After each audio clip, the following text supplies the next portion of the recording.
Food ஹேபிட்டை பற்றி சொல்லணுன்னா அவ்வளவு சிறப்பான ஃபுட் ஹேபிட்லாம் கிடையாது. ஆனால் பேச்சுலராக இப்போ தான் கல்யாணம் ஆச்சுல்ல, அதுக்கு முன்னாடி பேச்சுலராக இருக்கும் பொழுது காலையில் எழுந்த உடனே நெல்லிக்காய் சாப்பிடுவேன்.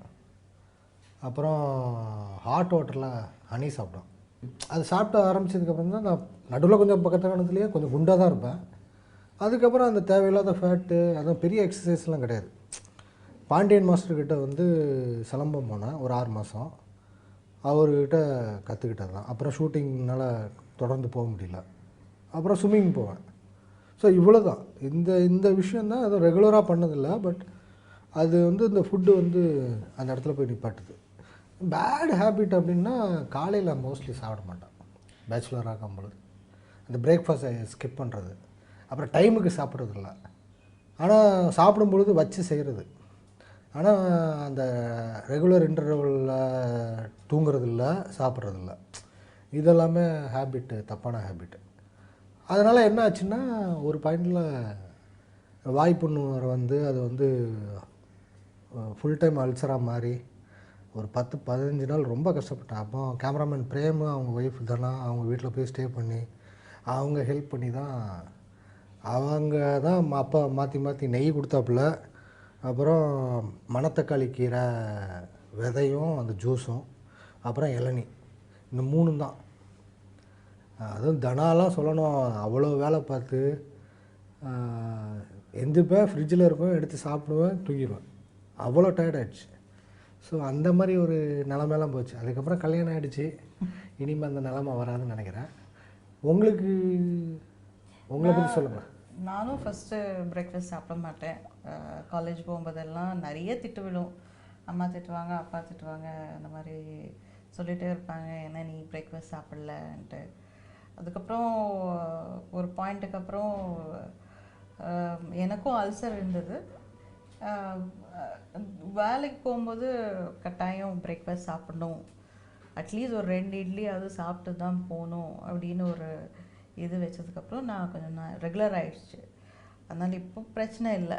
ஆனால் வந்து பிரேக்ஃபாஸ்ட் மட்டும் அவாய்ட் பண்ணாதீங்க, நல்லது. டாக்டர் சொன்னோன்னு அட்வைஸ் பண்ண ஆரம்பிச்சிட்டேன். நீங்கள் லஞ்சு ஸ்கிப் பண்ணாலும் பிரேக்ஃபாஸ்ட் மட்டும் நல்லா சாப்பிட்டு வேலை பண்ணுங்கள். பிரேக்ஃபாஸ்ட் மட்டும் ஸ்கிப் பண்ணாதீங்க, ஏன்னா நிறைய இஷ்யூஸ் வரும். அதனால் பிரேக்ஃபாஸ்ட் அவாய்ட் பண்ணாதீங்க. நீங்கள் எப்படி? அம்மா இருக்கும் பொழுது எல்லாத்தையுமே கொடுப்பாங்க. அம்மாவோட ஒரே கண்டிஷன் வந்து எல்லாத்தையும் சாப்பிடணும். ஆனால் அம்மா இருக்கும் பொழுதுமே வந்து என்னென்னா வெண்டைக்காய் நான் சாப்பிட மாட்டேன். எனக்கு வெண்டைக்காய் சின்ன வயசுலேருந்தே பிடிக்காது, பாவக்காவும் பிடிக்காது. ஆனால் ஒரு பாயிண்டில் காலேஜ் படிக்கும்பொழுது அம்மா தவறுனாங்க, அம்மா இறந்துட்டாங்க. அதுக்கப்புறம் எங்கள் வீட்டுக்கு ராஜக்கான்னு ஒருத்தவங்க வந்தாங்க. அவங்க வந்து கம்பல்லாம் பண்ணல, பட் அவங்க சமைக்க ஆரம்பித்து அது போகும்பொழுது பாவக்காயெல்லாம் ரொம்ப ரெக்வஸ்ட் பண்ணி கேட்டு ஸ்பெஷலாக எனக்காக சமைச்சு வச்சுட்டு போவாங்க. அவங்க அந்த எண்ணெயில் பொரிக்கிறது இருக்குல்ல, கட் பண்ணி ஸ்லைஸ் பண்ணி அந்த மசாலாலாம் போட்டு எக்ஸ்ட்ரானரியாக இருக்கும் அது. ஸோ வந்து யூஸ்வலாக அப்பளம் இல்லை முட்டை ஏதாவது எதிர்பார்க்குற மாதிரி சாதம் கூட அது கண்டிப்பாக இருந்தாகணும். அது இருந்துச்சுன்னா அது போதும், அது தயிர் அதை வச்சு சமாளிச்சிடும். ஸோ இந்த மாதிரி ஒரு டைமுக்கும் மாறிட்டுருக்கு. எது நம்ம பிடிக்காதுன்னு நினச்சோமோ அதெல்லாம் பிடிக்குது.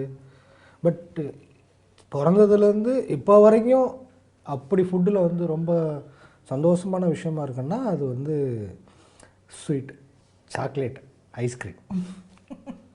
அதான் அதை வந்து பீட் பண்ணுறதுக்கு இன்றைக்கி வரைக்கும் மாறல.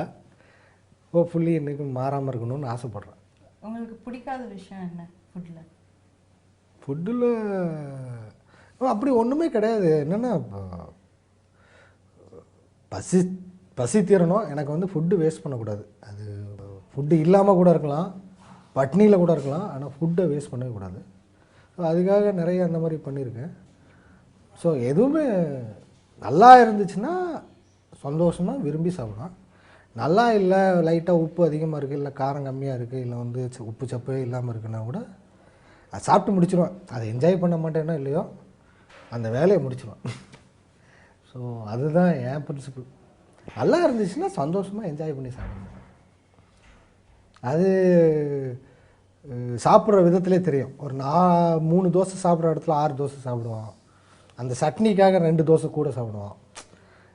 அது அது அதுதான் இண்டிகேட்டர்.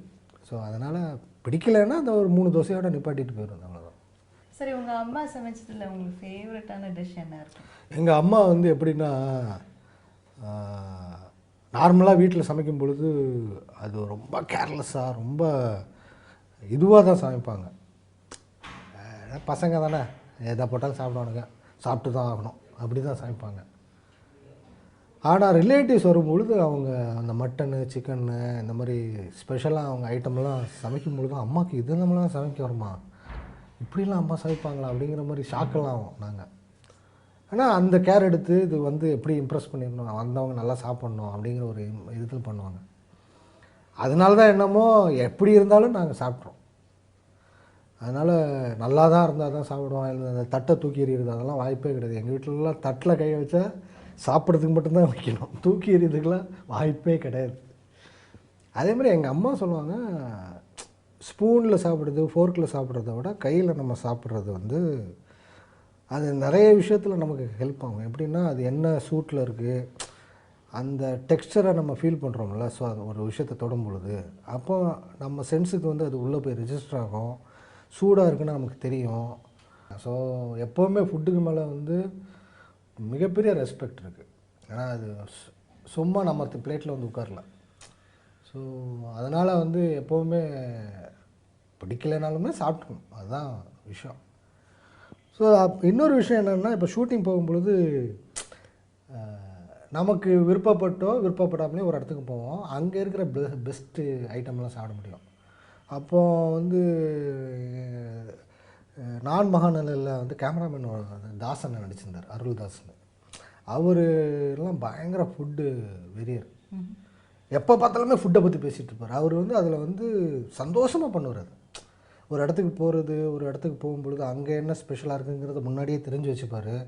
கரெக்டாக வெயிட் பண்ணுவார். அந்த இடத்துக்கு போகும்பொழுது அது சொல்லுவார். அங்கே வந்து ப்ரொடக்ஷன் சைடில் சொல்லி, இங்கே இது நல்லாயிருக்கும், அதை வாங்கிட்டு வாங்க அப்படின்னு சொல்லிட்டு வாங்கிட்டு வந்து அதை சாப்பிட்டுட்டு அதை எல்லாருக்கிட்டையும் கொடுத்து ஷேர் பண்ணி.